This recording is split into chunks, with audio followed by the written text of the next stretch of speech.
Buenos días a todas, a todos. Muchas gracias por acompañarnos el día de hoy a la plática Raíces Históricas de la Cultura de la Simulación en México.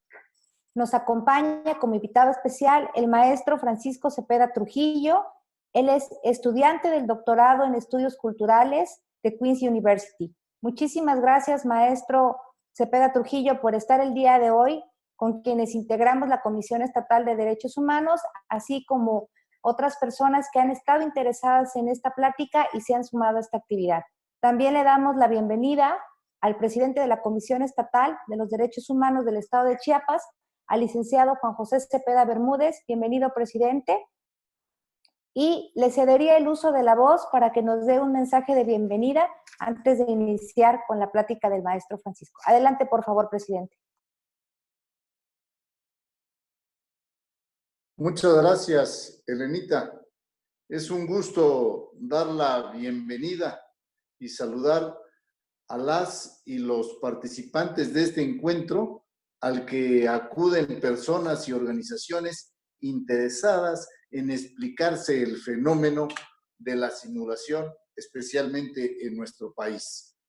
Para ello, Francisco Cepeda Trujillo, doctorante en Estudios Culturales de Queen's University, quien disertará al respecto y quien de manera especial agradezco en todo lo que vale su apoyo, su generosidad. Muchas gracias por compartir con nosotros. Antes de ceder la palabra, y solo para ubicar el tema que hoy trataremos en el contexto de los derechos humanos, quisiera hacer algunas reflexiones. El efecto de simular es representar o hacer creer algo que no es verdad, con palabras, gestos o acciones, es decir, presentar algo haciendo que parezca real sin serlo.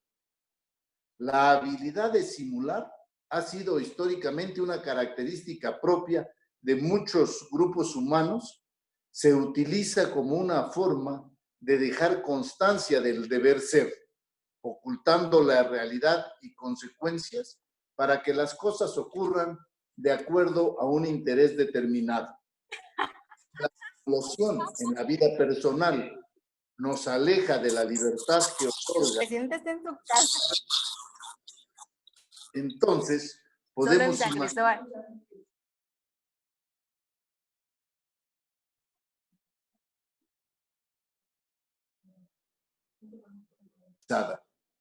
Decía Maquiavelo, no hay que ser, hay que parecer, cuando justificaba los procedimientos políticos de las culturas de la Edad Media. La simulación lleva a los ciudadanos a la desconfianza en sus procesos y en sus instituciones. Si es este el horizonte de la cultura de la simulación que se traslada a las políticas públicas, sobre todo en sistemas políticos que se asumen como democráticos, podemos explicarnos los vaivenes de los actos de gobierno y por qué los indicadores ubican a México como un país que no ha podido gestionar su propio desarrollo a pesar de la riqueza enorme de su territorio.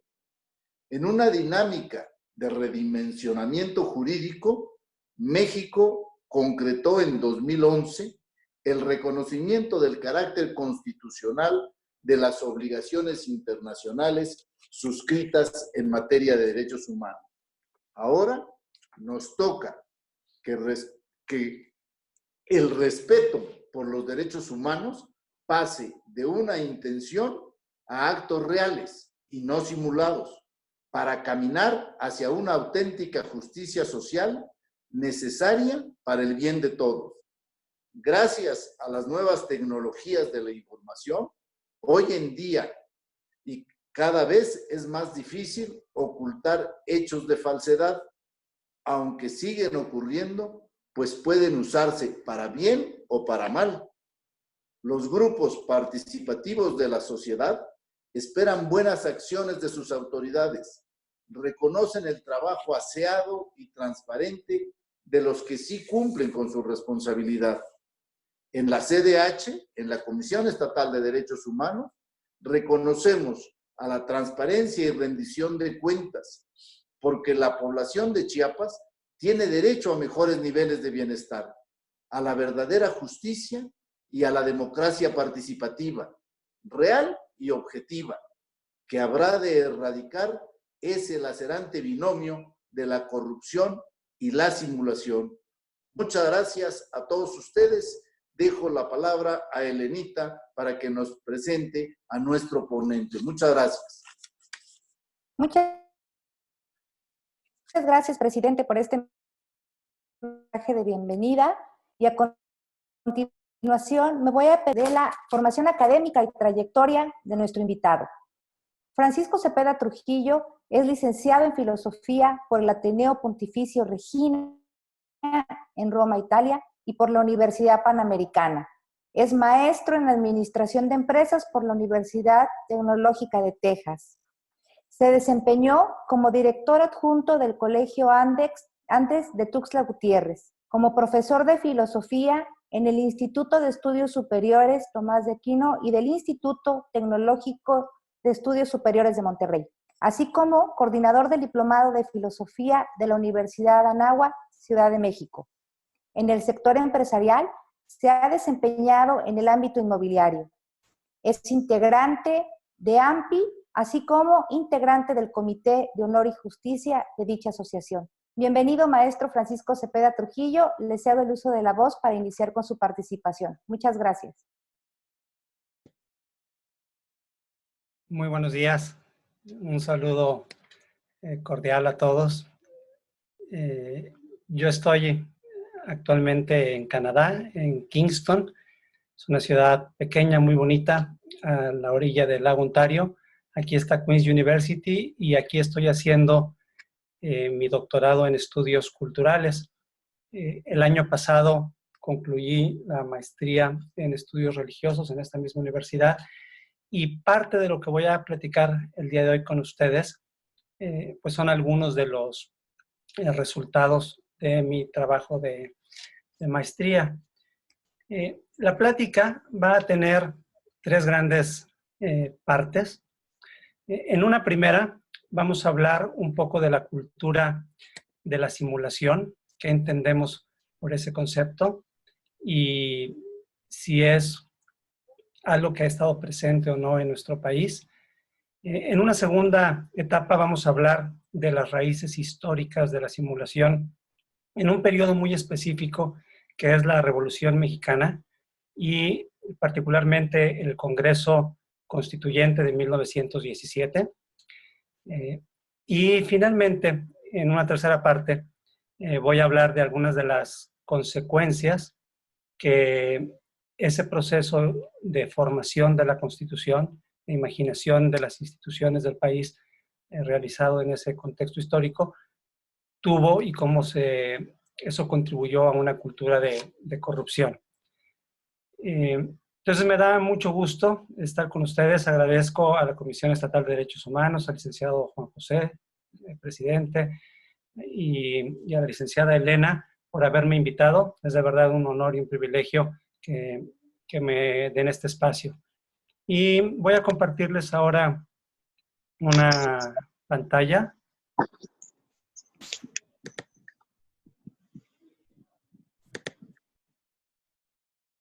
Creo que ahora ya ven la pantalla. Ok.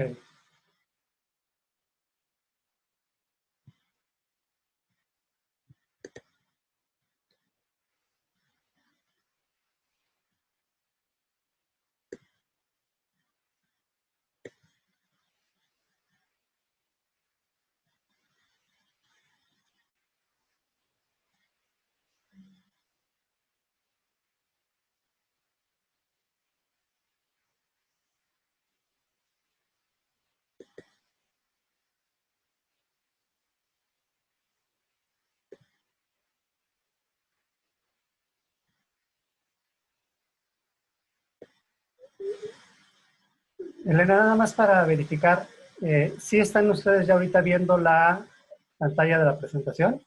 Sí, maestro, sí se puede ver. Ok, bueno, pues vamos a iniciar.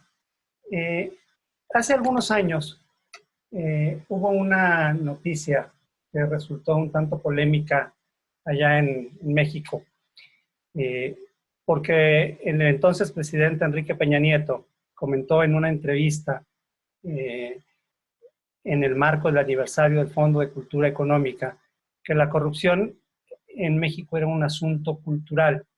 Y después se generó un debate y él lo repitió en varias ocasiones.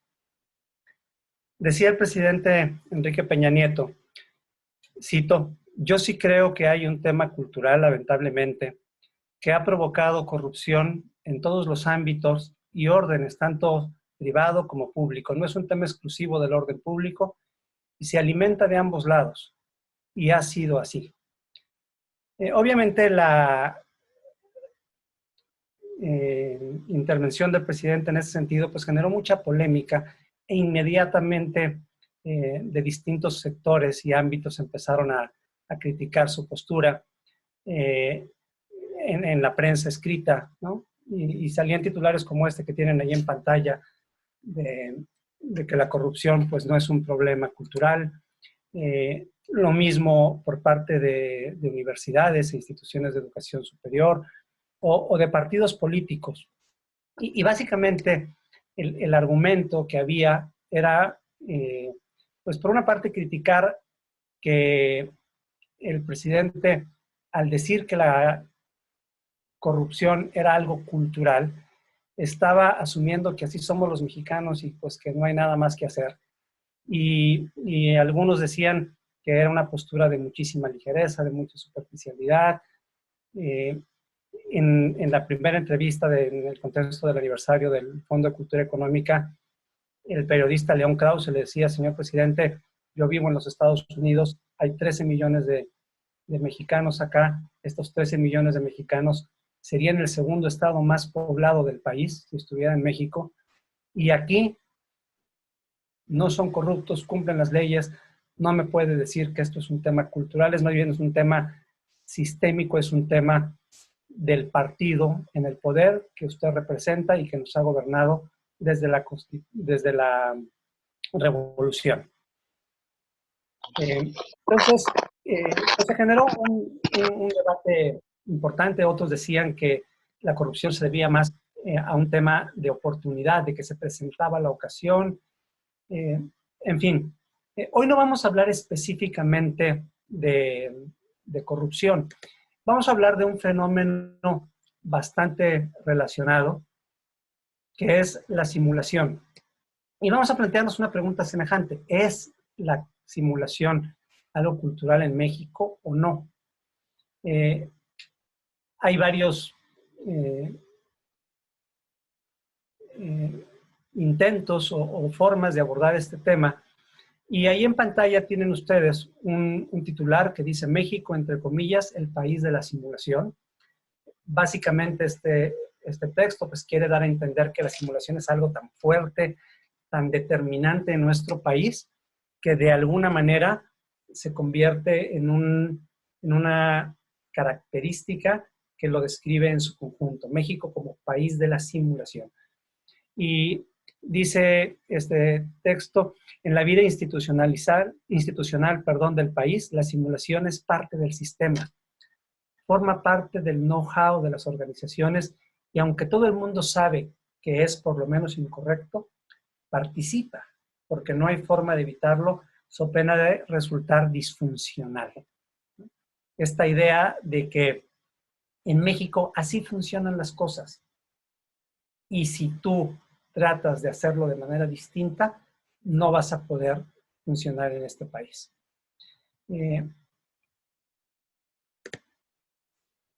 Otros titulares en prensa pues son semejantes. Les presento allí dos ejemplos más, nada más a manera de ilustración. Un artículo del 2016 de Mario Campos, México, un país atrapado en la simulación. En este caso, este autor se enfoca más en la simulación como una situación que atrapa, que de alguna manera impide al país funcionar de manera adecuada. Otra nota del 2019, justo después de las negociaciones del Tratado de Libre Comercio, y donde se decía que México le garantizaba a Estados Unidos erradicar la simulación sindical y hace referencia, por ejemplo, a todos los sindicatos blancos, cuya función ha sido pues proteger a los empresarios y no a los trabajadores, ¿no? A cambio de prebendas económicas. Ese es un poco el contexto en el que nos movemos. La primera pregunta sería, ¿qué es la simulación? Una primera aproximación, si nos vamos al diccionario de la Real Academia Española de la Lengua, nos dice que la simulación es la representación de algo fingiendo o imitando lo que no es. El libro que tienen allí en pantalla, La simulación en la lucha por la vida de José Ingenieros, es un libro de un psicólogo, filósofo argentino, donde trata este tema allá en el contexto de aquella nación. Y la ilustración de la portada, pues nos presenta a Caperucita Roja saludando a la abuelita, ¿no? Yo me acuerdo cuando nos contaban este cuento de niños y nos decían, la abuelita, oye abuelita, ¿por qué tienes esos ojos tan grandes? Ah, bueno, son para verte mejor. ¿Por qué tienes esas orejas tan grandes? Son para verte mejor. Y esas manos tan grandes son para acariciarte mejor. El lobo estaba precisamente simulando para aprovecharse del contexto y de la inocencia de Caperucita Roja. Eso es la simulación, es representar algo fingiendo o imitando lo que no es. La pregunta es si la simulación es algo cultural. Y eso obviamente va a depender del significado que nosotros le demos al concepto de cultura. No es un concepto sencillo de definir, hay muchísima discusión y polémica sobre el tema. Yo lo que les propongo para efectos de esta plática es abordar el tema de la cultura como un sinónimo de imaginario social. Charles Taylor, un filósofo canadiense de la Universidad de McGill en Montreal, decía que el imaginario social es un entendimiento común que posibilita prácticas comunes y un sentido de legitimidad ampliamente compartido. Si nosotros queremos entender qué es la cultura de un pueblo, de una nación, pues básicamente hay que ir y hay que explorar ese imaginario social, ese entendimiento que posibilita prácticas, ¿no? Cómo se hacen las cosas aquí y cuáles son los valores que legitiman esas prácticas.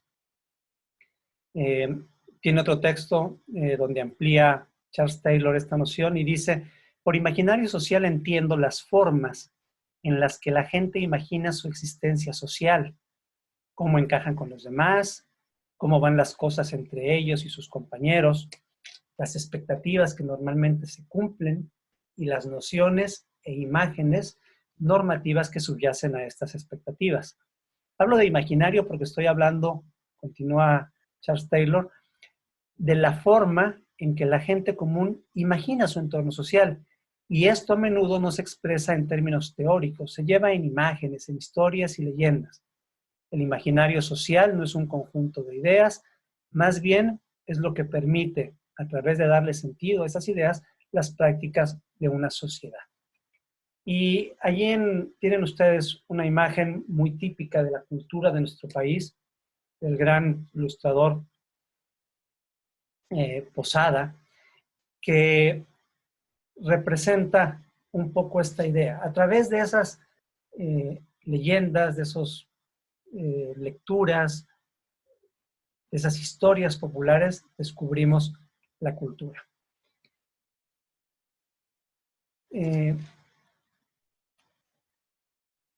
Entonces, para efectos de esta plática, sin poder hacer una demostración extensa de que la simulación sea algo cultural, yo lo que les propongo es la consideración de que si la simulación en México es algo cultural, eso tiene una gran ventaja. A reserva o en contra de las críticas que le hicieron al presidente Peña Nieto cuando comentaba que la corrupción era algo cultural, y como si eso significara que por estar en la esencia del mexicano es algo que no puedes cambiar, la gran ventaja es que si realmente la simulación en México es cultural, podemos modificarla, porque la cultura es una construcción social, no es algo estático, es dinámica. Y la realidad es que la cultura no está en nuestro ADN. Esta imagen del ADN creo que no es muy buena, porque justo presenta la idea de algo que recibes por naturaleza. El ADN, de alguna manera, es lo que constituye la naturaleza de cada uno de nosotros como individuo. Y no podemos hacer nada respecto de nuestro ADN. Pero en realidad, en el tema de la cultura, no es así. La cultura no es algo natural. Y si queremos usar esa metáfora de que la cultura es el ADN del mexicano, la buena noticia es que la realidad es que tenemos la posibilidad de transformar nuestro ADN cultural. Tenemos la posibilidad de reinventarnos y de reimaginarnos. Octavio Paz, en su ensayo El laberinto de la soledad, decía que la simulación es una de nuestras formas de conducta habituales. Desde su punto de vista, los mexicanos mentimos por placer y fantasía, sí, como todos los pueblos imaginativos, pero también para ocultarnos y ponernos al abrigo de intrusos, La mentira posee una importancia decisiva en nuestra vida cotidiana, en la política, el amor, la amistad. Este gran poeta, ensayista, un gran pensador de la cultura mexicana, premio Nobel, le daba un peso importantísimo a la presencia de la simulación en nuestro país, ¿no? Decía que la simulación, y no solo la simulación, sino la mentira, posee una importancia decisiva en nuestras vidas. Una importancia que afecta distintos ámbitos de la vida cotidiana, como la política, el amor y la amistad. Vean qué tremendo que la simulación forme parte del amor y de la amistad, que deberían ser, en principio, las relaciones más puras, más abiertas. De la política, ¿no? Hacía referencia en su introducción el licenciado Juan José de cómo Maquiavelo hablaba de que la política requería esa virtud de saber simular. Y así ha sido, pero no tendría que ser así. La política podría ser también diferente. Pero sin embargo, así la hemos imaginado, así la hemos construido, ¿no? Otra cosa interesante, decía Octavio Paz, es que quizá el disimulo, estoy otra vez citándolo, nació durante la colonia. Indios y mestizos tenían, como en el poema de Reyes, que cantar quedo, pues entre dientes mal se oyen palabras de rebelión. El mundo colonial ha desaparecido, pero no el temor, la desconfianza y el recelo. Vean cómo Octavio Paz manda o traza el origen de la simulación en México hasta este periodo en el cual la nación mexicana, como nación moderna, comenzaba a gestarse, ¿no? México, tenemos que tenerlo claro, como país moderno, es una nación colonial, nace de un proceso de colonizaje. Antes de eso había otras civilizaciones, grandes civilizaciones indígenas, la azteca, la maya, la tolteca, etc. Pero el México que nosotros conocemos hoy nace en la colonia. Y a ese origen de la colonia ya traza Octavio Paz el surgimiento importante de la práctica de la simulación en México. Y vean cómo lo relaciona con actitudes que estaban presentes tanto en indígenas como en mestizos en aquella época.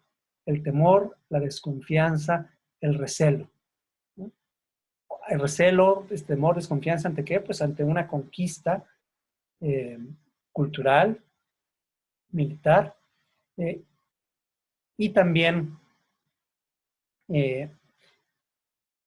relacionada a este deseo de rebelión, de independencia que se iba a ir forjando poco a poco durante 3 siglos y que iba a florecer después en 1810 con nuestra independencia.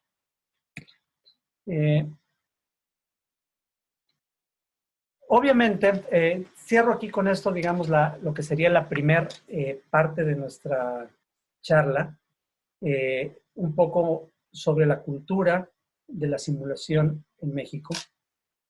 Y ahora quiero abordar con ustedes cómo esta cultura de la simulación se manifiesta en el Congreso Constituyente de 1917.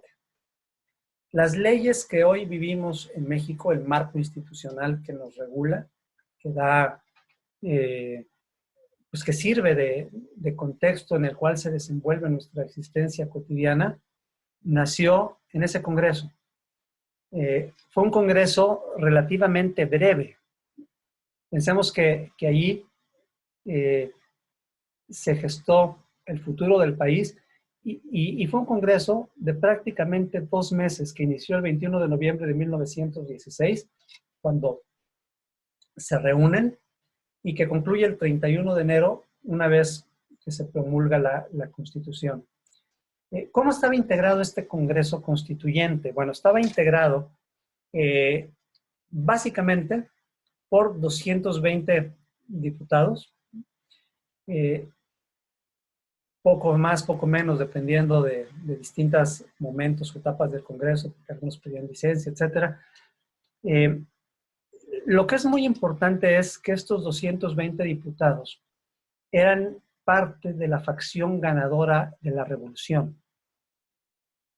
¿Cuál es la facción ganadora de la revolución? ¿Quiénes fueron? Pues el ejército constitucionalista. Y básicamente había 2 grandes grupos principales. Por una parte, los carrancistas, los seguidores de Venustiano Carranza, el primer jefe de la nación, primer jefe del ejército constitucionalista, y ellos eran en su mayoría liberales, moderados, de clase media, muchos de ellos abogados, y tenían un gran interés por mantener vigentes los ideales liberales de Benito Juárez, ¿no? La libertad como principio esencial y básico que regula la vida del país. Otro grupo muy importante eran los seguidores del general Álvaro Obregón, en su mayoría militares, y muchos de ellos con una posición jacobina muy antirreligiosa, muy anticlerical. Y había otro grupo de diputados que podríamos decir que eran independientes y que en algunas ocasiones votaban con los carrancistas y en otras ocasiones votaban con los obregonistas, pero básicamente estos eran los dos polos del Congreso. Ya vimos a quiénes incluía el Congreso. La siguiente pregunta es ¿a quiénes excluía? Y este es un tema bien interesante porque las primeras semanas del Congreso Constituyente se dedicaron exclusivamente a validar las credenciales de los diputados. Básicamente llegaban los diputados de diferentes partes del país con sus credenciales que les emitían en su lugar de origen, junto con los paquetes electorales, las boletas, etcétera. Y al llegar, los diputados lo primero que hicieron fue constituirse como colegio electoral y empezaron a calificar la elección. Y lo más interesante de esa primera etapa es cuál era el criterio para decidir si alguien tenía derecho a ser diputado o no. Y el criterio fundamental era, tenían derecho a ser diputados y a ser constituyentes aquellos que hubiesen apoyado durante la revolución al ejército constitucionalista y no tenían derecho aquellos que hubiesen apoyado a otras facciones o que hubiesen sido hostiles al ejército constitucionalista. Y es interesantísima todas las discusiones que se dan en el diario de debates de la Constitución y cómo allí ellos consideraban que el peor insulto, por decirlo así, que tú le podías decir a alguien era decirle que no era suficientemente revolucionario, que no había servido a la revolución o que era un traidor. Ser traidor obviamente significaba haber colaborado con el gobierno de Huerta que derrocó a Madero, pero curiosamente también significaba ser zapatista o ser villista, o ser parte de las cerca de 20 facciones revolucionarias más que había. Yo recuerdo cuando estaba en primaria, en secundaria y nos presentaban la revolución, pues como que parecía en ese recuento que nos hacían, pues que todos los revolucionarios estaban en el mismo mando, que todos eran amigos y que todos juntos habían construido esa etapa. Y la realidad es que pues hubo guerra a muerte entre ellos. Y el Congreso Constituyente, y es importante recalcarlo, dejó fuera a buena parte de los revolucionarios, a todos los que no fueran miembros del ejército constitucionalista. Obviamente dejó también fuera a los conservadores, ellos por supuesto no tenían nada que hacer en ese Congreso. Dejó fuera también a los indígenas. Es interesante ver cómo en el Congreso obviamente hay algunos diputados de origen indígena, y el tema de los indígenas está presente, hablan de él, hablan del pasado glorioso que ellos representan y de cómo han sido lastimados, etcétera. Pero cuando se elaboran las leyes, los indígenas quedan excluidos. Obviamente también estaban dentro de estas personas excluidas aquellos que fueran religiosos en su mayoría católicos, porque en esa época hacía el contexto del país, pero también grupos importantes de protestantes que empezaban ya a crecer.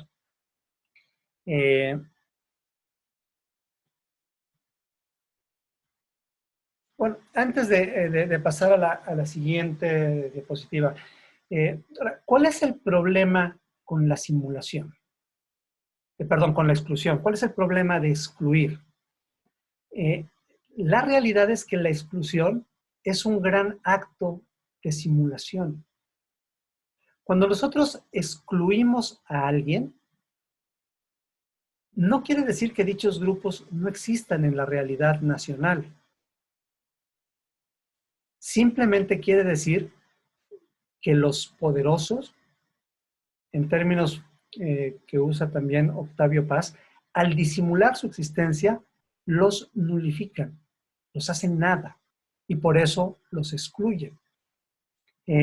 Cuando el Congreso Constituyente se asumió como la única visión válida del país y excluyó a todos los demás, lo que hizo fue una gran simulación. Los demás existían, pero ellos, al ser el grupo de poder, trataron de nulificarlos. ¿Cuál es el gran problema de esta simulación que pretende excluir al que es diferente? Pues que generalmente fracasan. Y fracasan porque los excluidos, tarde o temprano, se rebelan.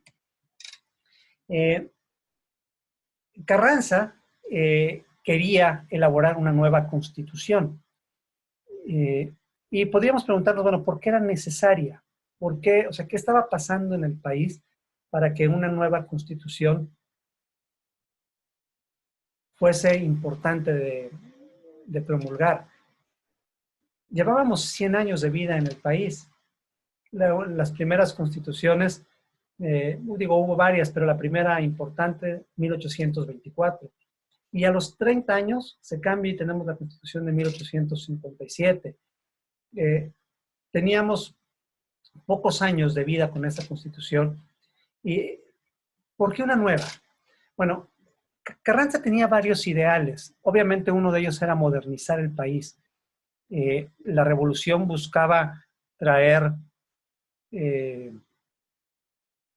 pues un futuro de progreso, una visión nueva a nuestra nación. Y Carranza decía que la Constitución de 1857 era una constitución idealista, de principios.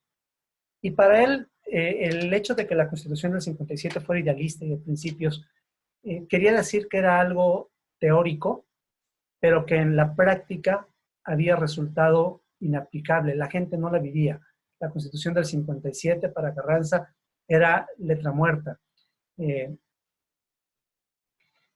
Y en su visión, la forma de salir adelante de ese atolladero en el que el país estaba era hacer una constitución que fuese una constitución práctica y aplicable. Él decía que quizás para países más avanzados como los Estados Unidos, una constitución que simplemente estableciera los principios generales podía ser útil.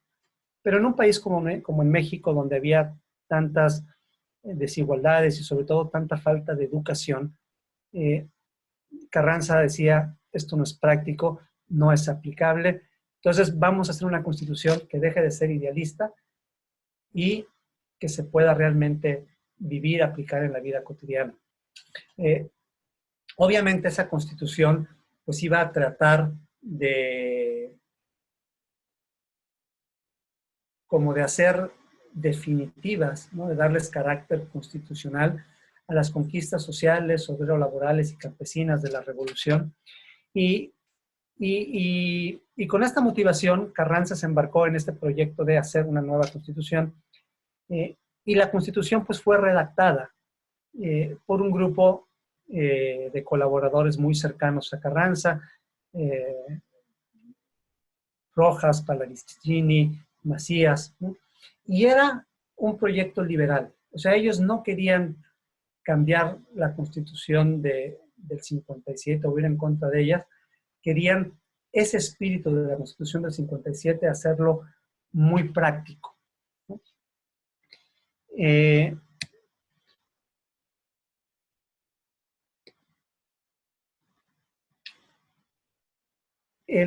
Parte de mi investigación, el año pasado durante la maestría, se centró en estudiar el diario de debates del Congreso Constituyente. Son cerca de 800 páginas, ¿no? Tres volúmenes. Y es interesantísimo porque allí quedaron registrados cada uno de los discursos, cada una de las palabras en tribuna de los diferentes diputados. Estos diputados, pues obviamente tenían un imaginario social, un imaginario colectivo. Y mi trabajo fue ir, pues como abriendo cada uno de esos pequeños o grandes discursos, porque algunos eran discursos de hasta un par de horas, ¿no? Pero ir abriendo los párrafos, las palabras, y tratar de descubrir cómo ellos imaginaban al país. O sea, cuando ellos decían vamos a hacer de México una nación moderna, ¿qué querían decir? ¿Qué pensaban? ¿Qué imaginaban? Cuando ellos hablaban de la revolución, ¿cuáles eran los ideales revolucionarios? ¿Cuál era su espíritu? Cuando ellos se imaginaban a la Constitución, ¿qué pensaban de ella? Y sobre todo, ¿qué pensaban de sí mismos, de su rol como constituyentes? Y les quiero compartir algunas de esas ideas. Por una parte, ellos decían, nosotros, los constituyentes, pues somos los legítimos representantes del pueblo mexicano. En cualquier democracia representativa, eso es así. No tiene por qué extrañarnos. Entonces, ellos se asumían como los legítimos representantes del pueblo. Otro de los temas importantes es que de su criterio dependía la consumación de los ideales de la revolución. O sea, la tarea que ellos tenían era muy grande, era muy relevante. La Constitución había costado cientos y cientos de miles de vidas mexicanas, más de 10 años, bueno, en aquella época llevaban 7 años de una guerra fratricida terrible, ¿no? El precio que se había pagado era muy alto y por tanto era esencial que esos ideales de la revolución se consumaran. Y de estos hombres dependía, así se sentían ellos. Ellos representaban también las necesidades más hondas y las nuevas aspiraciones del pueblo mexicano. Ellos representaban lo que el pueblo mexicano anhela y merece. De alguna forma, ellos no solo eran los representantes democráticos elegidos, ¿no?, en un proceso de votación para formar la Constitución, ellos encarnaban ese espíritu de esos ideales, esos anhelos, esas esperanzas de la nación. Obviamente, ahí es donde se ve el contraste, ¿no? Cuando tú formas un Congreso Constituyente en el que hay 220 personas que son del mismo club y excluyes a todos los demás, ¿cómo es que tú representas realmente los anhelos, las expectativas y todo aquello que el pueblo mexicano anhela y merece? Evidentemente era una simulación. Ellos simulaban representar eso y excluían a quienes tenían que excluir porque no eran parte de su grupo ni de sus intereses.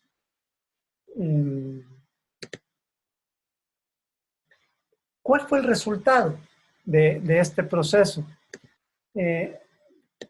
Pues en algunos aspectos fue una constitución con grandes avances desde el punto de vista de justicia social, de justicia laboral, de derechos para obreros, ¿no? Y en otro sentido, fue una constitución profundamente antirreligiosa. Cuando tú lees a detalle los discursos de los revolucionarios que estaban presentes allí como diputados en el Congreso, pues te das cuenta cómo ellos pensaban que el clero católico, y no solo católico, también protestante, pero en su mayoría católico, porque era el más importante en aquel momento, era el principal enemigo de México. Ellos pensaban que la religión era una serie de discursos que transmitían únicamente mentiras y que era fanatizante. Y ellos asumieron un objetivo muy claro, muy preciso, que era desfanatizar al pueblo de México. Si México iba a ser una nación moderna, no podía seguir viviendo en el pasado, anclado en toda esta serie de mitos, de engaños de la religión. Y para lograr eso, pues establecieron una serie de artículos con disposiciones que eran antirreligiosas, ¿no? El artículo 3, el 5, 24, 27 y 130, de alguna manera regulaban muchos aspectos. Algo que es bien interesante es la Constitución del 57, siendo una constitución muy liberal, no hablaba para nada de la libertad religiosa. Es algo que no estaba en el radar, pero sin embargo, como era una constitución liberal y para ellos la libertad de expresión y la libertad de creencia era muy importante, la libertad religiosa era una consecuencia. Y a pesar de que las leyes de reforma y la Constitución del 57 limitaron algunos de los excesos del clero, fundamentalmente el derecho a la libertad religiosa se respetaba aunque no estuviera presente. La Constitución del 17, por el contrario, establece el derecho a la libertad religiosa y a la libertad de creencia, pero luego regula tanto en todos los demás aspectos que termina siendo antirreligiosa, antisecular y termina dejando la libertad religiosa, que es un derecho humano, simplemente como letra muerta. Déjenme ponerles un ejemplo de cómo ellos, los diputados, hablaban. Dice uno de los representantes en el Congreso, yo comprendo sin dificultad que un señor general X, ameritado patriota, valiente, liberal, despreocupado y solamente atento a saber cumplir su papel como soldado revolucionario en acción, venga a la plaza de Querétaro e incendie los confesionarios de todas las iglesias en la plaza pública. Entiendo que funda las campanas, que se apropie las escuelas del clero, como lo ha hecho el mismo señor Aguirre Berlanga, uno de los diputados jacobinos más representativos en el estado de Jalisco, y hasta que cuelgue a algunos frailes, ¿no? Todo esto me parece perfectamente explicable entre nosotros. Nadie lo condenará en el momento de la guerra si es hombre imparcial e ilustrado.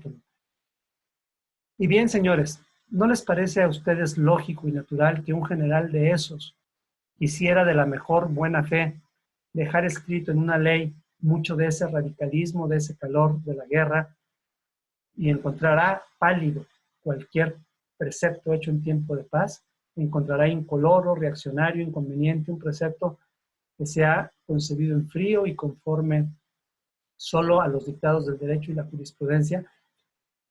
Termino la cita. Básicamente lo que el diputado Macías estaba en ese momento argumentando a los jacobinos radicales era decirles, a ver, señores, ustedes durante la revolución quemaron iglesias, mataron curas, colgaron monjas, fueron radicales y todo eso está muy bien porque estábamos en una guerra y había que ganar la guerra. Pero no podemos pretender que ese mismo espíritu se plasme en las leyes. Si ese espíritu tan antirreligioso lo plasman en la ley, no va a salir algo bueno. En ese sentido iban muchas de las discusiones allí en el Congreso constituyente. Obviamente, cuando estamos hablando del tema de la separación Estado-Iglesias, hay que decir varias cosas. Lo primero es que, sin lugar a dudas, era una separación necesaria y positiva dentro de un contexto de modernización del país. Y los elementos esenciales de esa separación Estado-Iglesias se definieron en la Constitución del 57 y en las leyes de reforma. Y ya las leyes de reforma regulaban bastante bien el tema de la no participación del clero en la vida pública a través de poder influir en el poder político y a través de tener poder económico. Entonces, eso estaba bastante bien regulado en las leyes de reforma y en la Constitución del 57. Pero la Constitución de 1917 fue mucho más radical. Como les decía, el proyecto de Carranza original era muy liberal, era prácticamente lo mismo del 57 y las leyes de reforma, pero este grupo de generales jacobinos más radicales, pues se fueron muy extremo y ellos tenían varias ideas. Una era impedir a toda costa que cualquier creencia religiosa pudiese ser enseñada en las escuelas, sea públicas o privadas. Tenían un interés muy grande en que ninguna institución religiosa pudiera realizar obras de beneficencia pública, es decir, tener asilos, hospitales, orfanatos. Básicamente, lo que ellos querían era restringir completamente la religión al ámbito de la vida privada. Tú podías creer lo que quisieras y rezar en tu casa, o ir a un templo que estaba controlado y gobernado por el Estado. No podías hacer nada más. ¿No? Ninguna creencia religiosa podía tener ninguna expresión en el ámbito público. Y bueno, sobre esto ellos platicaban, discutían mucho, analizaban cuáles eran las posibles consecuencias, ¿no? Y una de las cosas que ellos platicaban es que una constitución así corría el riesgo de estar completamente desconectada de los imaginarios sociales de la mayoría de la población. Corría el riesgo de traicionar los principios liberales. Sobre eso también discutieron bastante. Y luego tenía otras consecuencias prácticas, que era la inestabilidad política y la posibilidad de una guerra religiosa. Entonces, por ejemplo, el diputado Pallavicini, que era uno de los seguidores de Carranza, uno de los autores del proyecto original de Constitución, decía que sería absurdo sostener aquí en una Carta Nacional la supresión completa de la religión, y muy especialmente de la religión católica, que es la nacional. ¿Quién es capaz de negar honradamente, lealmente, decía Pallavicini, que el 90% de los mexicanos es católico? ¿Que se cambia acaso la conciencia con un decreto? ¿Que se forman las conciencias con una ley? ¿Que las conciencias se forman grano a grano por justaposición, lentamente a través de los siglos, se pueden cambiar en un momento dado por solo un decreto? De forma muy parecida, el diputado Rojas les decía que el jacobinismo extemporáneo e inoportuno que pudiese surgir de esta asamblea constituyente podía llevarlos también a una nueva contienda armada, y que eso iba a tener una explicación naturalísima, no solamente porque la masa de la población era católica, sino también como consecuencia inmediata de la guerra que estaban ellos viviendo todavía. Entonces, la respuesta de los diputados jacobinos, pues era muy interesante. Ellos decían, pues sí, la verdad es que lo que ustedes dicen es cierto, pero pues nosotros para algo ganamos la guerra, y si la población se levanta y si están en contra de la Constitución y no les gusta y vuelve a haber una guerra armada, pues les volvemos a ganar. Y más o menos en ese tenor eran las conversaciones. Finalmente, salió la Constitución y se promulgó con este carácter antirreligioso en algunos artículos. Y las consecuencias, ¿cuáles fueron? Pues fueron precisamente esas que preveían algunos de los diputados. Por una parte, la inestabilidad política continuó. Un gran anhelo del Congreso Constituyente es que a partir de ese momento hubiera paz. No lo lograron. Obviamente, durante el Congreso Constituyente, pues todos se referían a Carranza como el líder de la nación, como el primer jefe del ejército constitucionalista, era el inspirador de la Constitución, era, digamos, la figura más emblemática de la revolución.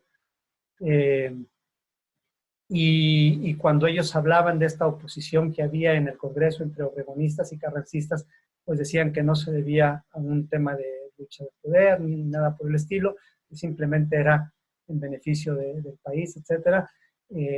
Todos sabemos que 3 años después de terminado el Congreso, pues viene precisamente el asesinato de Carranza. Unos años después viene el asesinato de Obregón, y México lleva 10 años ya después de promulgada la Constitución en una inestabilidad política muy grande. Viene después el periodo del presidente Calles, y Calles, que era un obregonista de este grupo jacobino radical,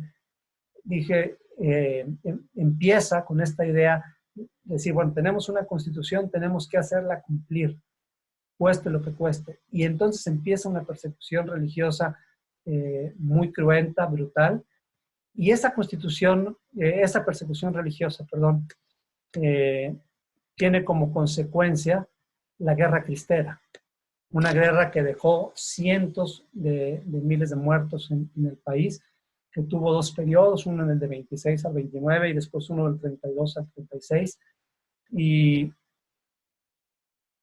finalmente lo que vemos es cómo esta idea de tomar la visión de unos cuantos, de imponerla a todos y de hacerlo por la fuerza si hacía falta, como lo hizo Calles, pues lo que produjo fue más inestabilidad política, más violencia, más muertes y una situación pues muy compleja.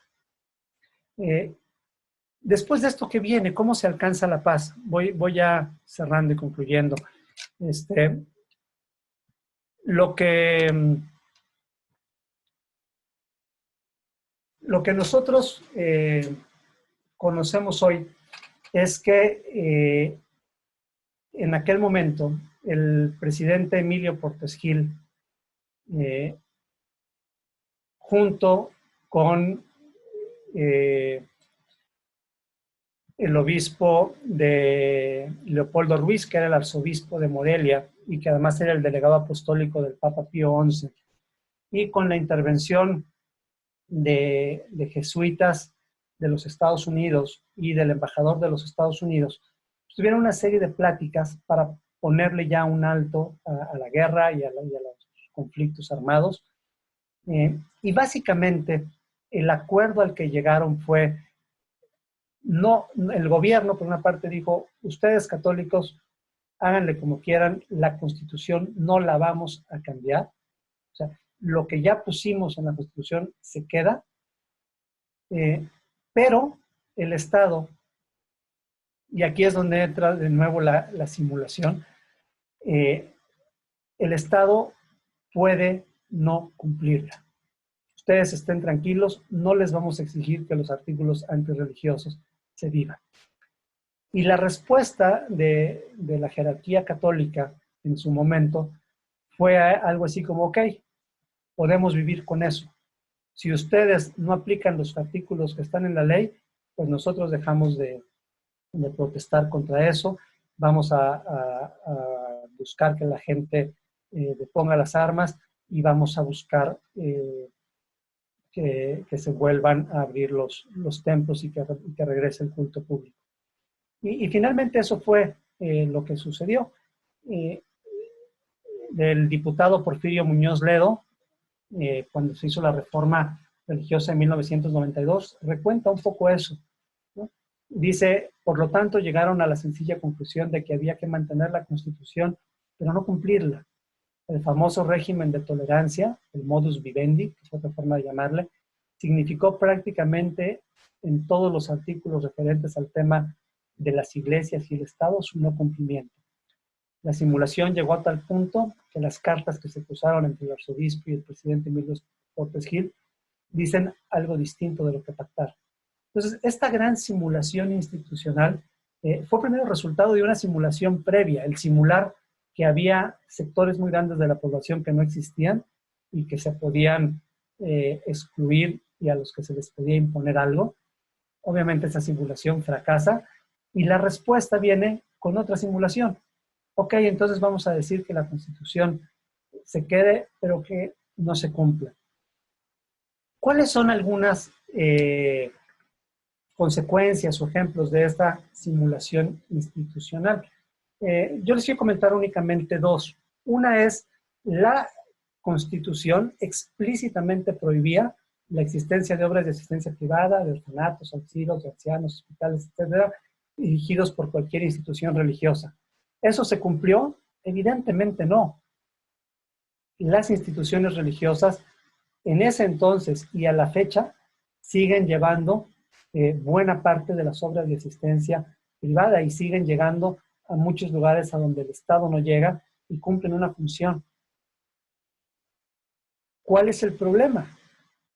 Pues esta discrepancia entre lo que dice la ley y lo que en la práctica se hace, ¿no? Y entonces el disfrazar a estas instituciones con distintos mecanismos legales, etcétera, para poderlas mantener vivas. Otro fue el de las escuelas religiosas.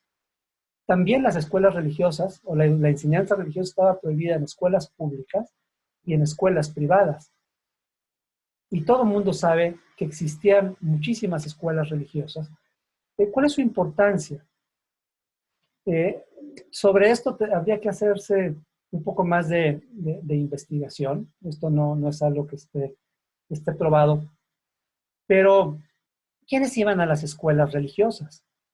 Pues iban a escuelas religiosas gente que podía pagarlas. Había escuelas gratuitas, pero eran la minoría. La realidad es que la mayoría de las escuelas religiosas eran escuelas pagadas y podían asistir pues, los sectores privilegiados del país. Y todos recordamos, yo estudié en escuelas públicas, tanto el kinder como la primaria y la secundaria, pero sí me tocó escuchar muchas historias de compañeros y de gente que estudiaba en escuelas religiosas, católicas, y te contaban cómo cuando llegaban los supervisores de la SEP escondían los crucifijos y escondían los catecismos, y en ese momento se ponían o 2 o 3 días antes a llenar los libros de la SEP para que cuando el supervisor llegara, pues no hubiera ningún signo de algo religioso y para que los libros de la SEP estuviesen llenos. Pero eran libros que no se usaban. Mi pregunta es, esa simulación a lo largo de los años, ¿no? Piensen en los niños que entran a la primaria y pasan la primaria, la secundaria, la prepa, 12 años. En este proceso de simulación, ¿algo les habrá afectado? Porque ellos aprendieron que estaba bien vivir en un mundo en el que la ley decía una cosa y el gobierno decía una cosa y se podía aparentar otra. Yo pienso que ese tipo de cosas evidentemente han tenido consecuencias y después esos sectores privilegiados cuando han salido de la escuela y han ido a gobernar el país, a gobernar las empresas, etcétera, muy probablemente han seguido viviendo esa simulación que ellos aprendieron en esas instituciones, ¿no? Bien.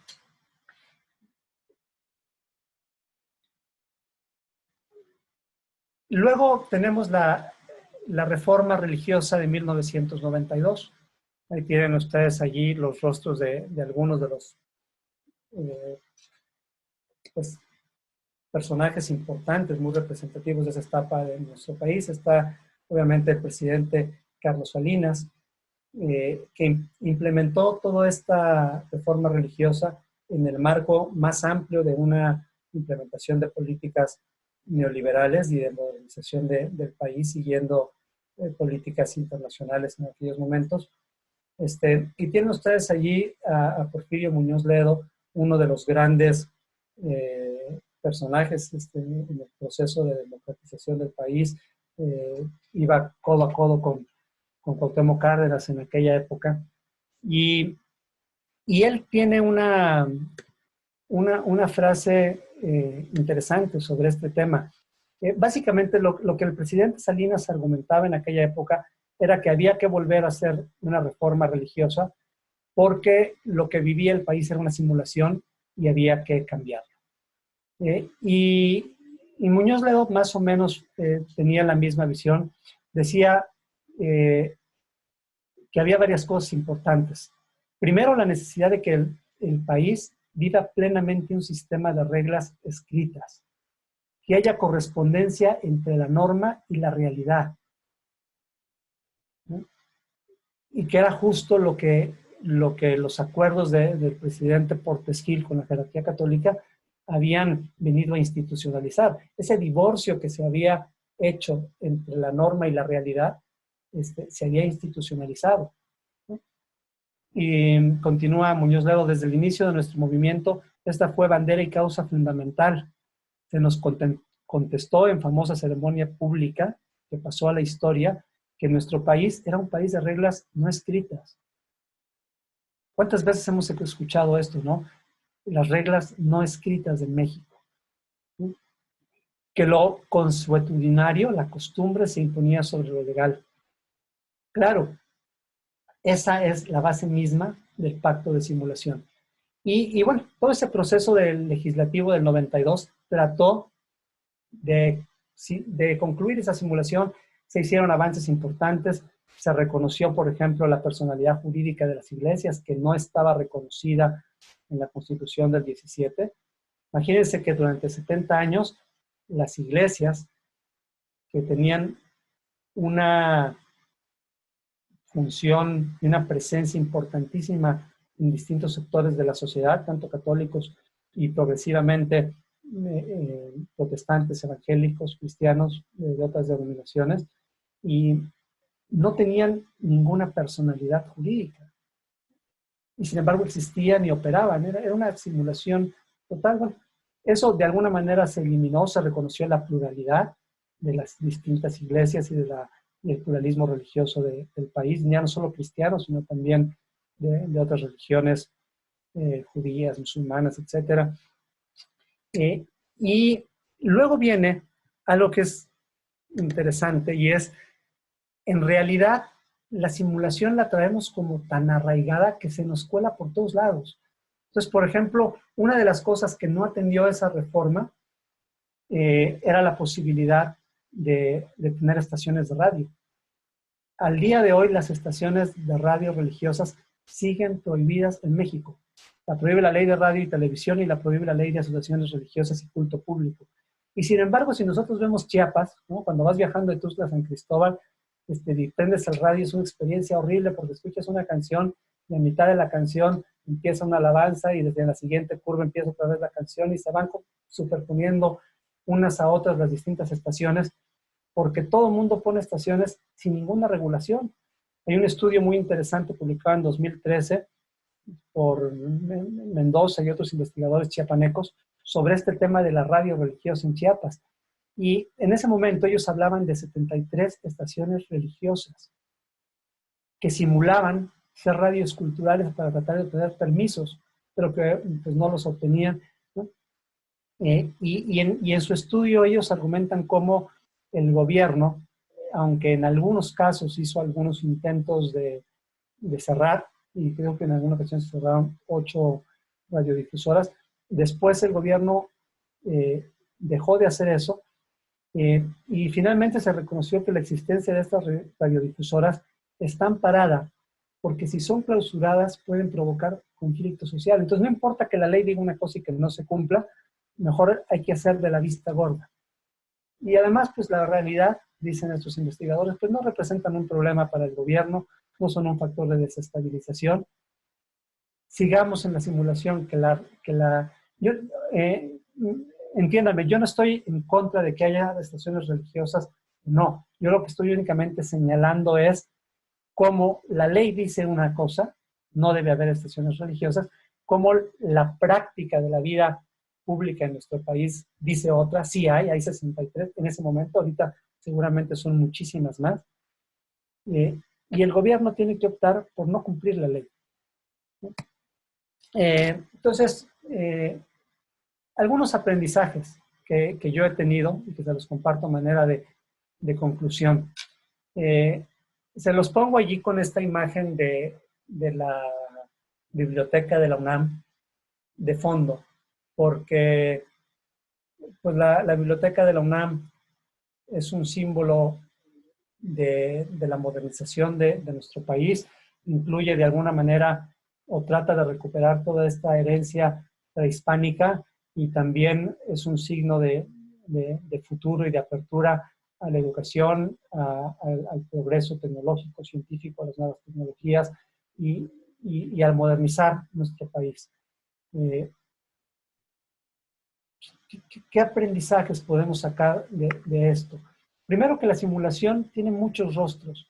El rostro que yo les presenté hoy es uno de ellos. Me enfoqué en esta simulación derivada de un proceso de exclusión y de opresión religiosa, y luego en una simulación institucional que trata de corregir. Pero no es la única, ni siquiera la más importante. Yo creo que es una, hay muchas otras. Sería interesante tener la posibilidad también de estudiar todos esos rostros de la simulación en México. Segunda aprendizaje mío, cuando excluimos a alguien, simulamos que no existe.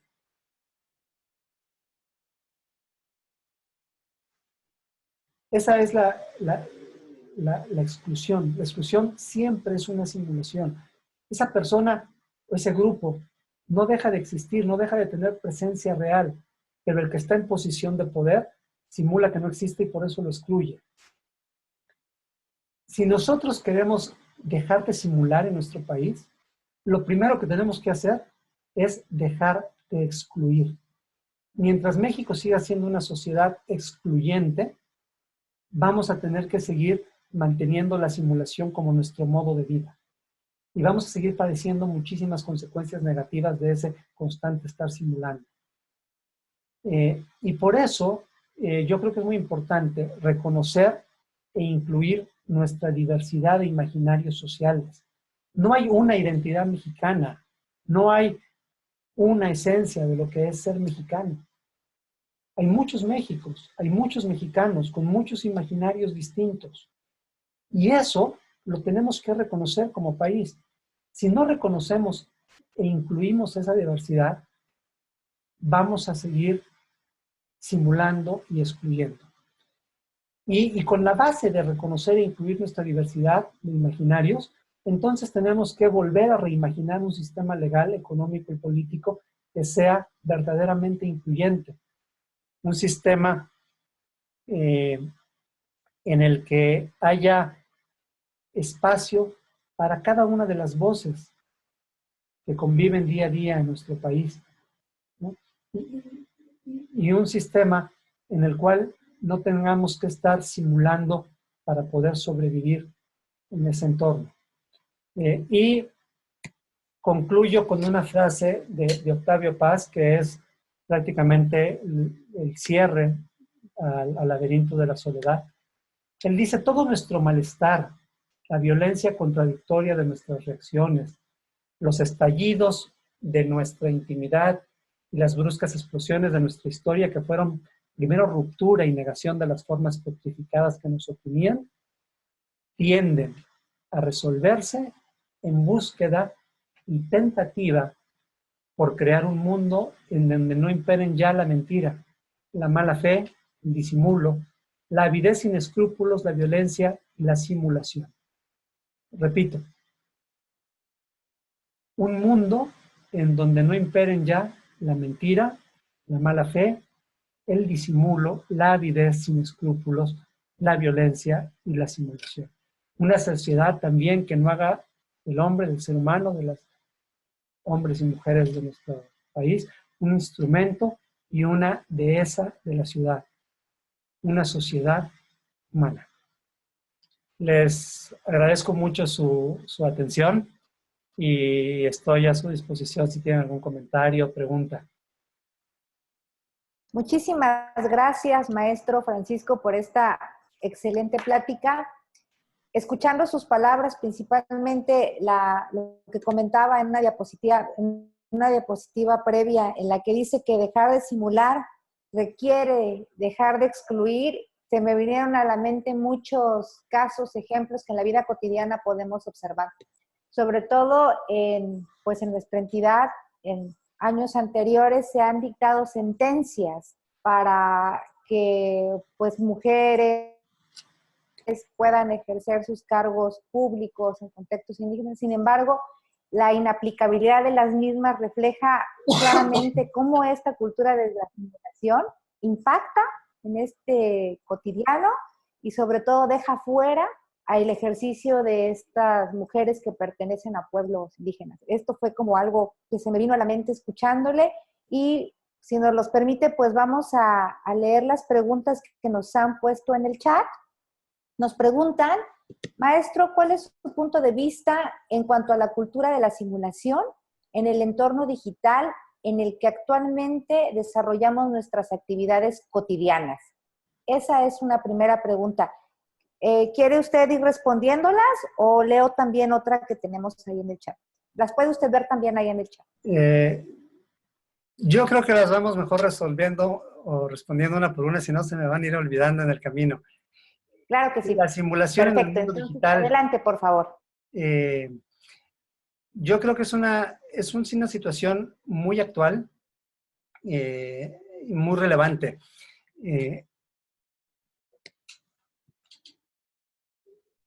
Me voy a enfocar en nada más un aspecto, que es la de los perfiles simulados, ¿no? Muchas personas en las redes sociales,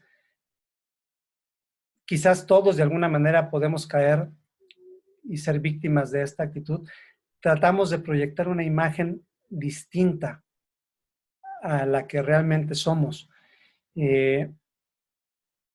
No creo que sea algo completamente novedoso. El segundo o tercer capítulo de Laberinto de la Soledad habla de las máscaras mexicanas y dice Octavio Paz cómo nosotros constantemente nos ponemos máscaras y estas máscaras tienen la función de protegernos de los demás. Nos sentimos amenazados y para no estar amenazados nos cubrimos el rostro con distintas máscaras.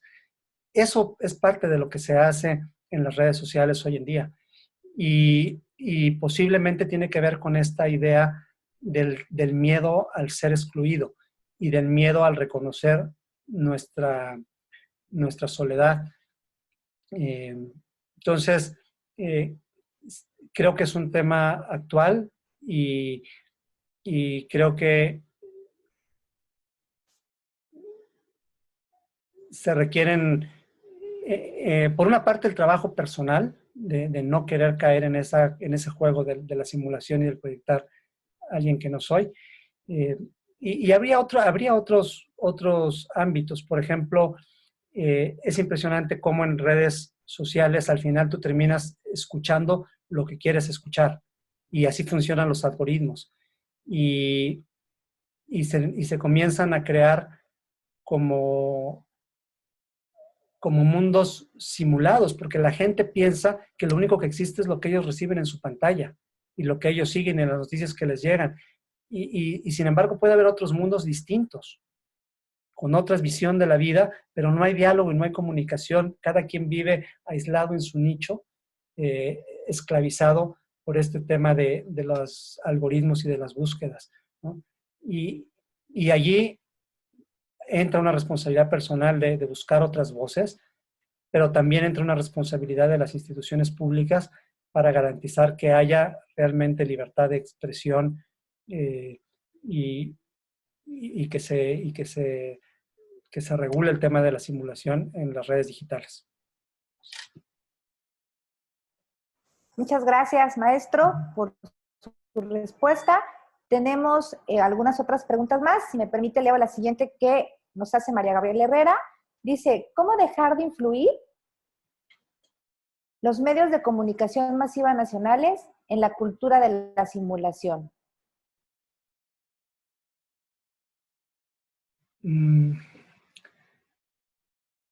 No tendría una respuesta clara o precisa.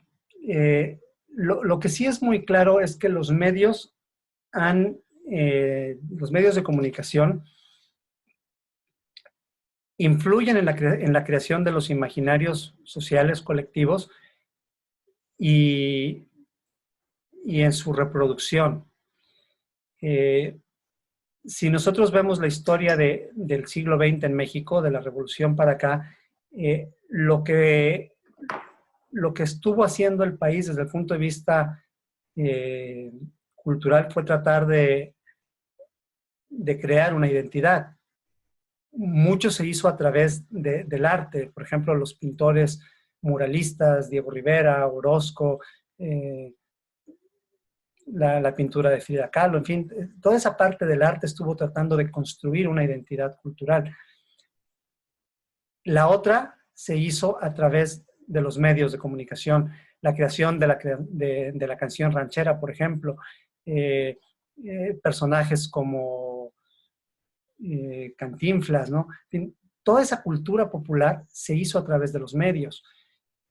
Yo no creo que los medios vayan a dejar de tener importancia en la creación y en la difusión de contenidos de formas culturales y de imaginarios. De alguna manera los medios responden también a intereses políticos y económicos. Y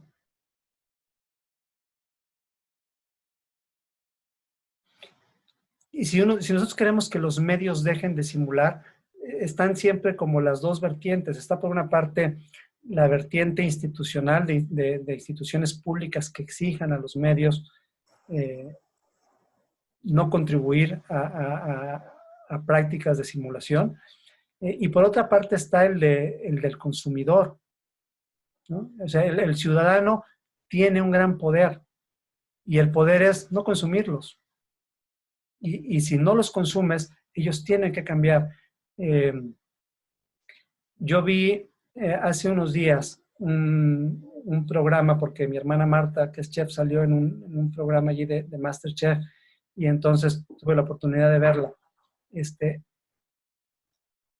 Tenía, no sé si como 10 o 12 años que no veía televisión abierta en un programa público de televisión abierta en México. ¿Por qué? Pues porque en general no me siento identificado con sus contenidos. Si la mayoría de la gente empieza a hacer eso, es probable que ellos tengan que cambiar sus contenidos. Pero no tengo una respuesta más clara, más bien porque también está el tema de que para mucha gente ese es el único escenario que tienen, ¿no? En estos momentos, por ejemplo, de pandemia, cuando no hubo escuela, o no sé si ya regresaron los niños a la escuela en México, ¿no? Pues el único medio realmente de educación terminó siendo estar frente a la pantalla de una televisión, quienes tienen acceso a ellas, ¿no?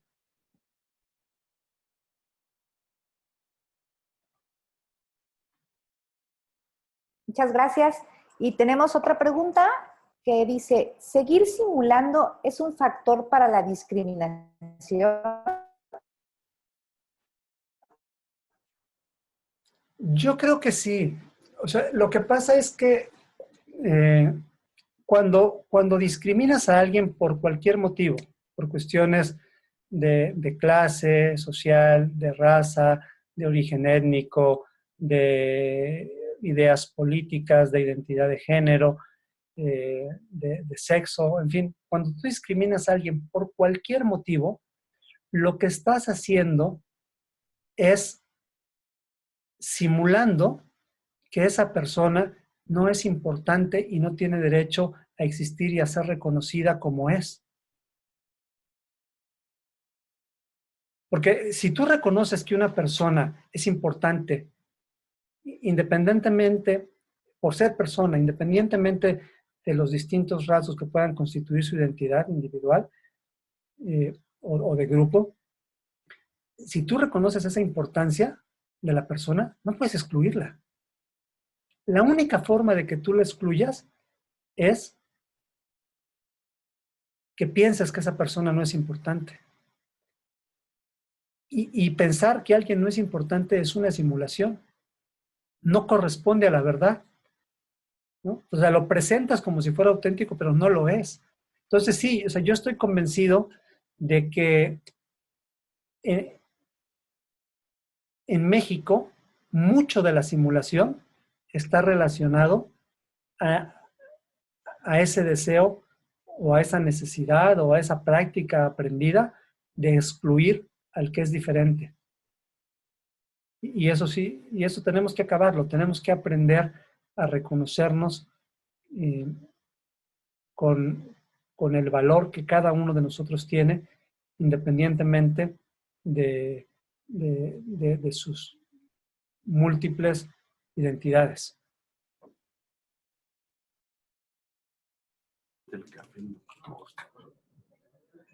Muchas gracias. También tenemos otra pregunta en el chat. Nos las hace Freddy López y dice, ¿tiene la simulación un carácter negativo para un futuro socioeconómico progresivo y moderno? Si es así y la simulación no es deseada, ¿es práctico tener un sistema incluyente de tantos imaginarios colectivos? ¿La podemos repetir o si gusta también? Repíteme la primera frase porque la perdí. Claro que sí. Dice, ¿tiene la simulación un carácter negativo para un futuro socioeconómico progresivo y moderno? Si es así y la simulación no es deseada, ¿es práctico tener un sistema incluyente de tantos imaginarios colectivos? Gracias, Freddy, por la pregunta. Mira, voy a empezar por el final. ¿Es práctico? A veces no es práctico. Es decir, al menos creo que eso fue lo que pensaron los constitucionalistas. Lo práctico era imponer la visión que ellos tenían. Eso era práctico. Tratar de meter tantas visiones diferentes en la Constitución, pues era algo muy difícil. Ahora, déjenme compartirles una experiencia personal. Yo este tema de los imaginarios lo empecé a estudiar, no era mi proyecto original, lo empecé a estudiar porque me encontré un artículo que hablaba de los imaginarios sociales en Canadá. Y en Canadá pasa algo bien interesante. Canadá también fue un país colonizado y sigue viviendo en un contexto de colonización de las comunidades indígenas. Pero digamos que en su momento Canadá tenía dos grandes imaginarios. Uno era el de origen inglés protestante y otro el de origen católico francés. De hecho, los primeros que llegaron a colonizar Canadá eran católicos franceses.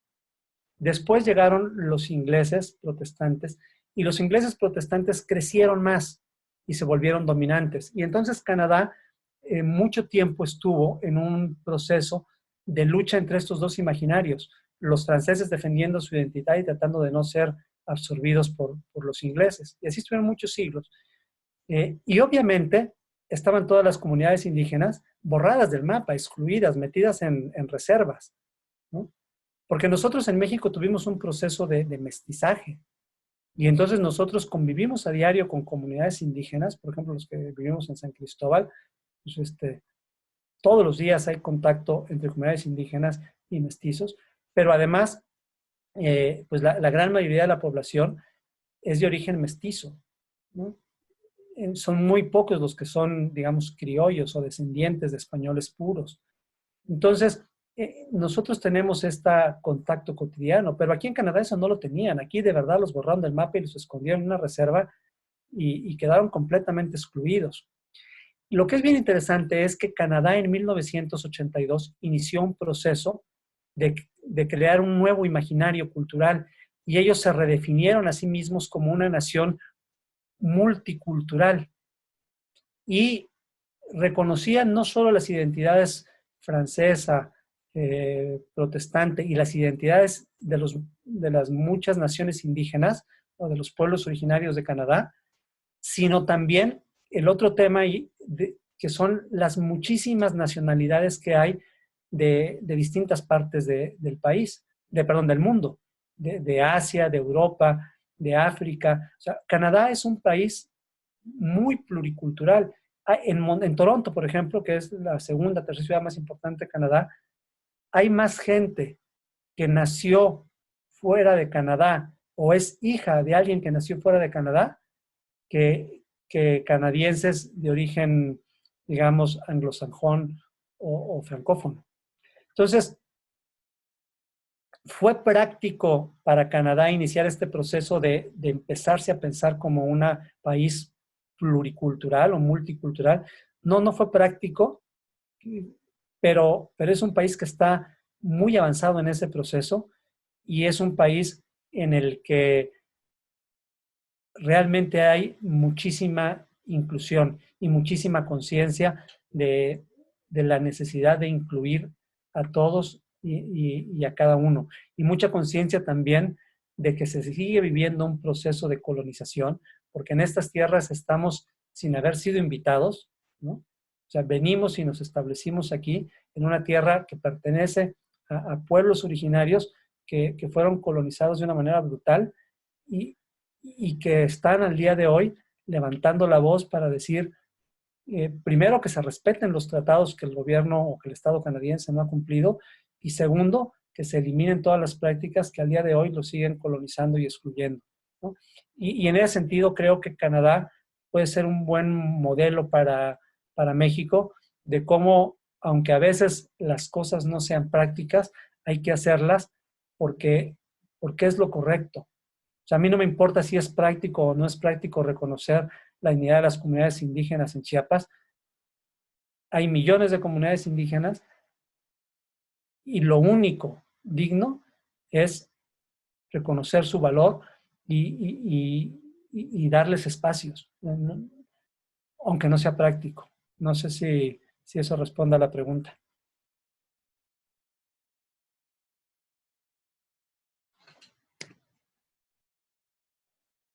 Muchas gracias, maestro, por esta plática, sin duda muy interesante. Nos deja mucha tarea para nuestras labores cotidianas y para lo que hacemos desde esta comisión.